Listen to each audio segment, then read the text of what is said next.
तो एनिमे में हमें आगे दिखाया जाता है रूडो के हाथ में गोली लगी हो तो रेक्टो उससे पूछता है ये क्या है, तुम्हारे हाथ में गोली कैसे लगी है? तो फिर उस पे रूडो बोलता है ये बस छोटी सी चोट है। तो फिर रेक्टो उसे बैंडेज लगाता है और रूडो ने ग्लव्स भी उतार दिए होते हैं। तो हमें दिखाई देता है कि उसके दोनों हाथ पूरे जले होते हैं। एक्चुअली ये उसके डैड की वजह से हुआ था। रूडो को ज्यादा याद तो नहीं था कि ये कैसे हुआ, लेकिन उसे इतना याद जरूर है जब से उसने अपना होश संभाला तब से उसके हाथ ऐसे ही है और कभी कभी उनमें काफी ज्यादा दर्द होता है और जो लोग उसके हाथ देखते हैं तो इस तरह से उसको घूरते जैसे उसने कोई क्राइम कर दिया। रेक्टो ने ये सब देखा इसीलिए उसने उस ग्लव्स को लाके उसको दे दिया था। तब से रूडो हमेशा वो ग्लव्स पहने रहता था और उन ग्लव्स की वजह से उसका दर्द ठीक हो गया। फिर उन दोनों की भी थोड़ी मस्ती हो जाती है। तभी हमें उनके गेट के बाहर एक मास्क पहना हुआ आदमी दिखाई देता है जो कि उन दोनों की बातें सुन रहा होता है। तो अगली सुबह वापस जीवा से मिलने जा रहा होता है ताकि उसे वो डॉल दे सके और फिर वो रास्ते में देखता है कि सिटी के लोग फिर से किसी क्रिमिनल को उसी पिट में डाल रहे हैं। पिट एक बहुत ही बड़ा गड्ढा होता है जिसमें सिटी के लोग अपना कचरा फेंकते हैं। सिर्फ कचरा ही नहीं, वो लोग क्रिमिनल्स को भी उसके अंदर फेंक देते हैं और रूडो के डैड को भी इसी पिट के अंदर फेंक दिया गया था। रूडो ये सब देख ही रहा होता है कि तभी उसके पीछे से वहाँ पे चीवा भी आ जाती है। चीवा को अचानक देख रूडो काफी ज्यादा सरप्राइज हो जाता है और उस डॉल को अपने पीछे छुपा लेता है। तो फिर चीवा पूछती है तुम यहाँ पे नजारा देखने आए हो क्या? ये जगह नजारा देखने के लिए काफी ज्यादा बुरी है। तो फिर रूडो बोलता है यहाँ पे तो चारों तरफ सही नजारा मिलता है। तो फिर चीवा बोलती है वो लोग जानबूझकर हमारे एरिया को पिट के पास बनाए हैं ताकि हम लोगों को ना चाहते हुए ये सब देखना पड़ता है और हमारे अंदर डर बना रहे। तो फिर चीवा बोलती है मैं नहीं चाहती कि तुम्हारे साथ भी कुछ ऐसा हो, इसीलिए प्लीज मुसीबतों से दूर रहो। थोड़े बहुत कचरा चुराने के लिए तुम अपनी जान को रिस्क में मत डाला करो। तो फिर रूडो बोलता करेक्टर ने भी यही बात कही। तो फिर चीवा बोलती उन्हें तुम्हारी चिंता क्योंकि वो भी तुमसे प्यार करते हैं। रूडो ये सुन के काफी ज्यादा शॉक हो जाता है और कहता है क्या मतलब? बेसिकली अनजाने में चीवा ने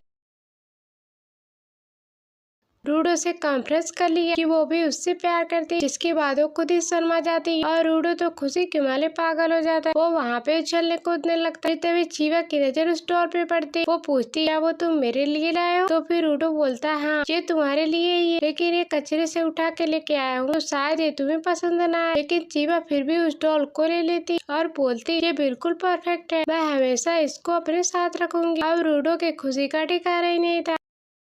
वो भागते हुए रेक्टो को बताने के लिए चला जाता है और रास्ते में एक रॉयल गार्ड से टकरा जाता है और वो सोचता है ये गार्ड स्लम्स में क्या कर रहा है, लेकिन वो उन्हें इग्नोर करके फिर से रेक्टो के पास जाने लगता है और वो फाइनली अपने घर पहुंच जाता है। लेकिन जैसे वो दरवाजा खोलता है उसके होश उड़ जाता है और उसकी हार्ट बीट तेज हो जाती है। वो देखता है एक मास्क पहना हुआ आदमी जो कि रेक्टो के ऊपर बैठा है और रेक्टो के पीठ में तलवार घुसी और ये देखकर रूडो का दिमाग एकदम गर्म हो जाता है और वो भाग के उस आदमी पे अटैक करता है, लेकिन वो आदमी उसे बुरी तरीके से पीट देता है। उसके बाद वो रेक्टो की बुक लेकर वहाँ से जाने लगता है। ये वही बुक है जिसमें स्टार्टिंग में रेक्टो कुछ लिख रहा था और रूडो इतना ज्यादा पिट चुका होता है कि वो हिल नहीं पाता और वो आदमी उसके सामने से निकल जाता है। फिर तभी रेक्टो बोलता है भागो। तो फिर रूडो देखता है कि रेक्टो अभी जिंदा है तो वो तुरंत ही उसके पास जाता है, लेकिन रेक्टो उससे बार बार कहता है भागो, यहाँ से जल्दी भागो। लेकिन रूडो उसकी एक भी नहीं सुनता और बोलता है मैं डॉक्टर को लेके आता। लेकिन तभी वहाँ गेट पे गार्ड्स आ जाते हैं और रूडो को पकड़ लेते और उन्हें लग रहा था कि रूडो ने ही रेक्टो को मारा। तो फिर रूडो बोलता है तुम लोग ये क्या कर रहे हैं? मैंने कुछ भी नहीं किया,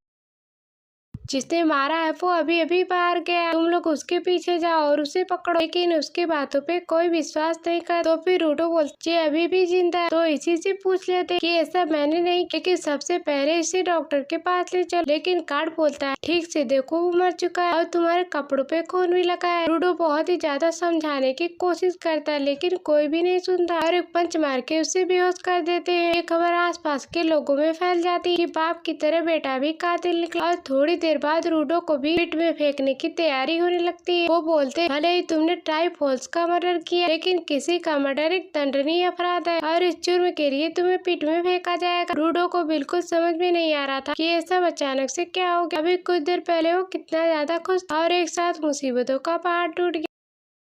ना तो उसने अपने फादर फिगर रेक्टो को खोया बल्कि उसके मर्डर के इल्जाम में उसे फंसा दिया गया। वो पूरी तरह से टूट गया। तभी उसकी नजर चीवा पे पड़ी। वो चिल्ला के बोलती मेरी हेल्प करो, मैंने कोई मर्डर नहीं किया। लेकिन चीवा बोलती मैंने सोचा कि तुम सच में अच्छे इंसान हो, लेकिन तुम भी अपने बाप की तरह एक काट, और वो उसका दिया हुआ डॉल वहाँ पे फेंक के चली जाती। तो ये देख के रूडो और भी ज्यादा टूट जाता, क्योंकि जो लड़की उसे आज तक समझती थी अब वो भी उसे नहीं समझ रही थी। और सभी लोग नारे लगाने लगते, इस कचरे को पिट में फेंक दो। तो फिर रूडो बोला, असली कचरा तो तुम लोगों के पास आँख सब कुछ, लेकिन कभी भी यूज नहीं कर, तुम लोगों को मेरी जगह मरना चाहिए। तभी रूडो की उस मास्क वाले आदमी पे पड़ती जिसने रेक्टो को मारा, वो भी वहाँ पे, लेकिन उसी वक्त उसे नीचे फेंक दिया जाता है। रूडो चिल्ला के बोलता, मैं जरूर वापस आऊंगा और तुम सबको मार डालूंगा। वो भी इतना ज्यादा गहरा हो कि रूडो लगातार गिरते जा रहा था और गिरते गिरते वो बेहोश हो जाता। और कुछ देर बाद जैसे ही उसे होश आता है कि वो देखता है कि वो जिंदा बच गया और एक कचरे के ढेर में पड़ा है। वहाँ पे काफी ज्यादा बदबू और वहाँ पे चारों तरफ सिर्फ कचरा होता।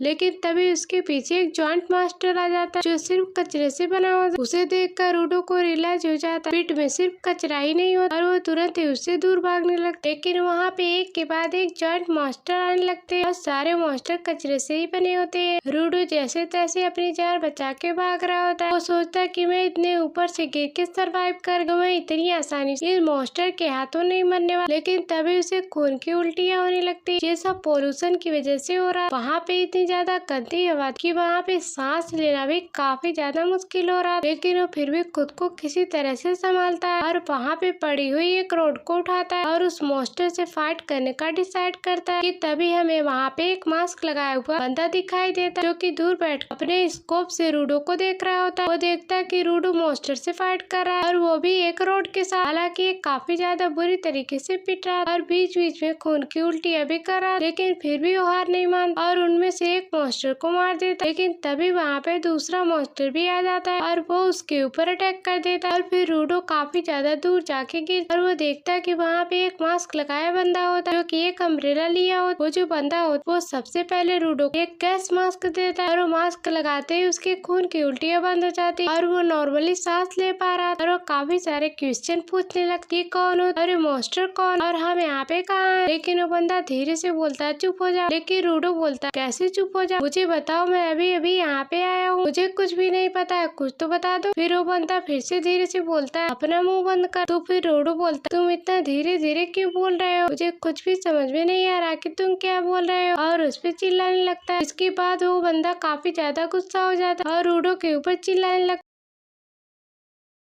तुम थोड़ी देर अपना मुंह नहीं बंद कर सकते क्या? ये मॉन्स्टर साउंड पे रिएक्ट कर और ये अब हमारे पीछे आ रहे हैं, वो भी सिर्फ तुम्हारी वजह से, और अगर तुम थोड़ा सा सब्र कर ले तो मैं तुम्हें सब कुछ बताने वाला। तो वो बोलता है इस मॉन्स्टर को ट्रेस बीस्ट बोलते हैं और उनको हम लोग किसी ऑर्डिनरी वेपन से डिफीट नहीं कर सकते। तब तक उधर वो मॉन्स्टर उनके करीब आ जाते हैं। तभी अचानक से उस बंदे का अम्ब्रेला काफी ज्यादा चमकने लगा और एक वेपन में ट्रांसफॉर्म हो जाता है। उसके चारों तरफ ब्लेड लग जाते हैं और वो तभी उस अम्ब्रेला को उस मॉन्स्टर की तरफ काफी तेजी से घुमाना शुरू कर देता है और कुछ ही सेकंड में वो मॉन्स्टर होता है उसके हजारों टुकड़े हो जाते हैं और तुरंत ही खत्म हो जाता है। ये देखकर रूडो काफी ज्यादा कंफ्यूज हो जाता है कि आखिरकार ये बंदा ये सब कैसे कर रहा है। लेकिन तभी वहाँ पे 8-10 ट्रेस मॉन्स्टर और भी आ जाते हैं और वो बंदा काफी आसानी से उन सभी को कुछ ही सेकंड में खत्म कर देता है। ये सब देख के रूडो काफी ज्यादा इम्प्रेस हो जाता है और सोचता है काश मेरे पास ऐसा भी कोई वेपन हो तो मैं भी ऊपर जाकर सबको सबक सिखा। तभी हमें दिखाई दे वहाँ पे एक सबसे बड़ा ट्रेस मॉन्स्टर बचा होता है, तो वो उसकी तरफ एक पॉइजन ट्रेस अटैक करता है, लेकिन वो इजीली अपने अम्ब्रेला से डिस्ट्रैक्ट कर देता। उस अम्ब्रेला की साइज बढ़ा उस मॉन्स्टर के भी टुकड़े कर देता है और उसके बाद वो रूडो के पास आता है और उससे पूछता है तुम ठीक हो? तो फिर रूडो बोलता है आखिरकार तुम कौन? तो फिर वो बोलता है मेरा नाम इंजन, मैं एक क्लीनर। वो बोल ही रहा था कि तभी रूडो बेहोश हो जाता। रूडो को रेक्टो कोई बात याद आने लगती कि वो कहता था कि ऑब्जेक्ट में भी जान होती, अगर तुम किसी भी चीज को लंबे समय तक ध्यान रख तो उसमें 16 जाती, तभी उसे होश आ जाए। लेकिन तभी वो देखता है कि वो चैन से बंधा होता है और इंजन उसे घसीट के ले जा रहा हो। तो फिर रूडो बोलता है तुम्हें क्या कर, मुझे छोड़, मेरे पास इन सब चीजों के लिए टाइम नहीं, मुझे वापस ऊपर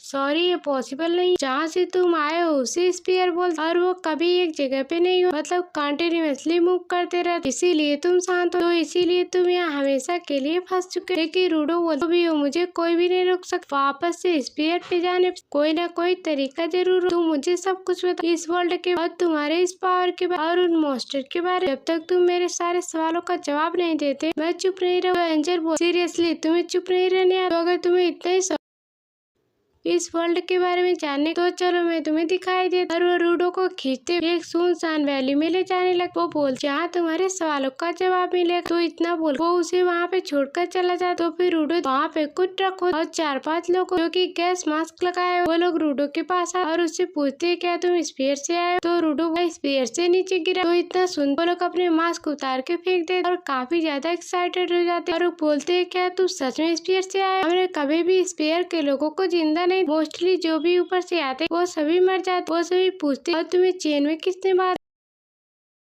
अरे काफी ज्यादा अनकंफर्टेबल होगा ना, रुको हम हेल्प कर दे। और वो रूडो का चेन खोलने लगा। रूडो ये सब देख के काफी ज्यादा सरप्राइज हो जाता है और सोचते ये लोग मुझे पहले क्यों नहीं। और फिर अगले सेकंड वो लोग रूडो को एक बड़ी चेन में बांध देते और वो बोल तुम्हारे जैसे कीमती स्पेयर के बंदे को इतने आसानी से हाथ से नहीं जाने देंगे। ये देखकर रूडो काफी ज्यादा शॉक हो जाता। वो खुद को बचाने की कोशिश करता है लेकिन इस बार चेन कुछ ज्यादा ही टाइट होती और वो लोग बोलते स्पेयर के लोगों की बॉडी ब्लैक मार्केट में काफी ज्यादा कीमत मिलता है। आज तक हमने सिर्फ मरे हुए लोगों को बेचा है, आज पहली बार जिंदा हाथ लग, तो इस बार हम लोग तो मालामाल हो जाएंगे। एक्चुअली पीट के स्पेयर के लोगों से नफरत करते हैं क्योंकि वो लोग हमेशा अपना कचरा नीचे फेंकते हैं। तो उनकी वजह से यहाँ की हवा काफी ज्यादा पॉइजन बन चुकी है और उसी कचरे से ट्रैश मॉन्स्टर भी जन्म लेते हैं। तो बेसिकली उन लोगों के कचरे की वजह से इन लोगों की जान जा रही है, तो इनका हीट करना जरूरी है। वो लोग रीडो को फिर कुछ कचरे से उठाकर खिलाने लगते हैं। वो बोलते हैं क्या हमारे टेस्टी खाना हजम नहीं हो रहा क्या? तुम लोग इस कचरे को छूते भी नहीं हो, बस ऊपर से बैठ के फेंक देते हो। ये खाना तुम्हारा ही फेंका हुआ कचरा, तो ये तुम्हें ही खाना चाहिए। और वो लोग उसे खिलाने लगते हैं कि रूडो को काफी ज्यादा गुस्सा आ जाता है और जो आदमी इसे खाना खिला रहा है वो उसके हाथ को जोर से बाइट कर लेता है। वो इतना तेजी से बाइट करता है कि उसके फिंगर में सिर्फ हड्डियां बचती है और वो उसका सारा फ्लैश चबा के खा जाता है। इतना ही नहीं, वो उस फूड वेस्ट को भी पूरा ही खा जाता है और बोलता है तुम इसको वेस्ट बोलते हो, तुम्हें कुछ भी नहीं पता, ये बहुत ही टेस्टी, तुम सब लोग एक जैसे। और काफी ज्यादा गुस्से में आ जाता है। तो हमें दिखता है उसके हाथों और उसके बॉडी में मैजिक एनर्जी फ्लो होने लगती है और वो उस मोटी चेन को आसानी से खींच के तोड़ देता है और वहाँ पे पड़े कचरे को हवा में उठा देता है। और हमें दिखता है अंजन दूर बैठ के सब देख रहा होता और बोलता है मैं बिल्कुल सही था तुम्हारे बारे में। और फिर रूडो को फिर से रेक्टो की बात आ जाती है। अगर तुम किसी भी चीज लंबे समय तक केयर करो तो उसके अंदर उसकी सोल आ जाती है। उसके बाद रूडो के आंखों का कलर चेंज हो जाता है। ये सब देख कर वो लोग सोचने लगते हैं स्पेयर के लोग भी कीपर बन सकते, लेकिन उसका बॉस बोलता है तुम लोग यहाँ पे खड़े खड़े देख क्या रहे हो, क्या हो गया अगर वो गिवर अटैक करो। लेकिन रूडो अपने चैन से अटैक करने लगता है जिस वजह से कोई भी उसके पास नहीं आ पाता। और वो लोग बोलते हैं सीधे सीधे जाने का कोई फायदा नहीं, उसे उसको चेन से दूर। एक गिवर बिना अपने ऑब्जेक्ट कुछ भी नहीं कर सकता, लेकिन उनमें से एक बंदा इसी तरह से उसके हाथों से चेन गिरा देता। इसका फायदा उठा के बाकी के लोग अटैक करने के लिए जाते, लेकिन इस बार रूडो एक टायर को उठाता और उसे वेपन में कन्वर्ट कर देता और उनके ऊपर अटैक कर देता। और ये सब देख के एंजन भी काफी ज्यादा एक्साइटेड हो जाता है क्योंकि नॉर्मली गिवर सिर्फ एक ही ऑब्जेक्ट को कंट्रोल कर सकते हैं। इधर कुछ ही देर रूडो बाकी के लोगों की बैंड बजा देता है और उनके बॉस को जान से मारने वाला होता है, लेकिन तभी एंजन आके उससे रोक लेता।